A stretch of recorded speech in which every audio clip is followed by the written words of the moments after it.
Halo semuanya, semangat pagi, siang, sore, dan malam. Kembali berjumpa dengan saya, Ibu Filian Arbiani, selaku dosen pengampu mata kuliah Termodinamika Teknik. Nah, pada pembahasan terakhir kita di topik 4 ini, kita akan membahas tentang gas ideal. Tentu semua sudah tidak asing ya dengan gas ideal. Apa sih yang dimaksud dengan gas ideal? Gas ideal adalah suatu kondisi gas yang ya disebut dengan gas ideal karena di situ berlaku persamaan-persamaan gas ideal. Seperti yang kita ketahui, banyak kita ketahui sebelumnya, persamaan gas ideal adalah PV-MRT. Nah, di sini V-nya adalah volume spesifik, maka dia sudah persatuan massa, maka sama dengan PV/RT. R itu apa? R itu adalah ketetapan gas ideal. Nah, konstanta gas ideal ya, di sini bisa digunakan tergantung dari satuan yang diinginkan apa.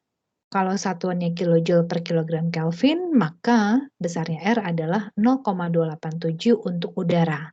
Sedangkan untuk gas lainnya Anda bisa mengikuti dengan tabel yang ada di dalam slide ini.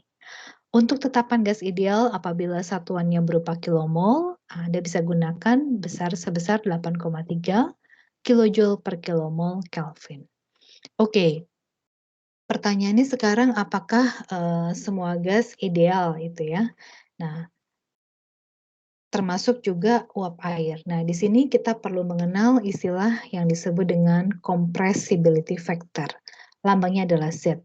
Jadi, compressibility factor ini atau Z, dia menyatakan perbandingan antara real gases dengan gas ideal. Jadi real gases dengan gas ideal.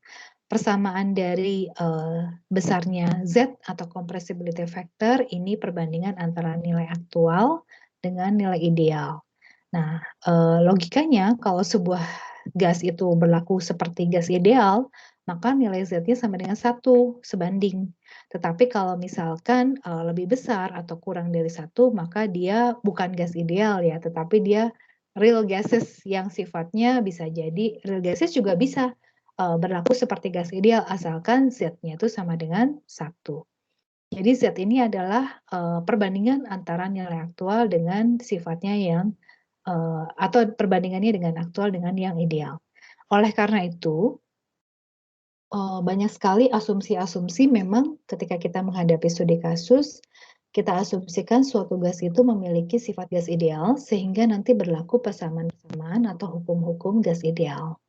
Nah, tetapi apakah real gases itu tetap berlaku sama atau memiliki sifat yang sama seperti gas ideal? Nah, ini ada satu lagi konstanta yang disebut dengan radius pressure dan radius temperatur. Nah, radius pressure itu sebenarnya perbandingan antara tekanan dari gas tersebut dibagi dengan tekanan kritikalnya. Dan juga radius temperatur adalah besarnya suhu dari gas tersebut dibagi dengan suhu kritikalnya. Nah, di sini ditemukan bahwa ketika ada satu gas berada pada kondisi radius pressure dan radius temperatur yang sama, maka gas tersebut memiliki kondisi yang sama, hampir serupa juga seperti gas ideal. Makanya radius pressure dan radius temperatur ini digunakan sebagai normalisasi untuk menentukan tekanan dan temperatur supaya dia setidaknya bisa mirip seperti behaviornya seperti gas ideal gitu. Oke, jadi dari sini singkat saja untuk pembahasan tentang gas ideal, nanti kita akan lebih banyak ke prakteknya. Dan silakan disiapkan juga tabel di appendix 1, di situ terdapat tabel-tabel untuk gas ideal. Demikian, semangat tetap melanjutkan belajarnya dan sampai jumpa di live session. Terima kasih.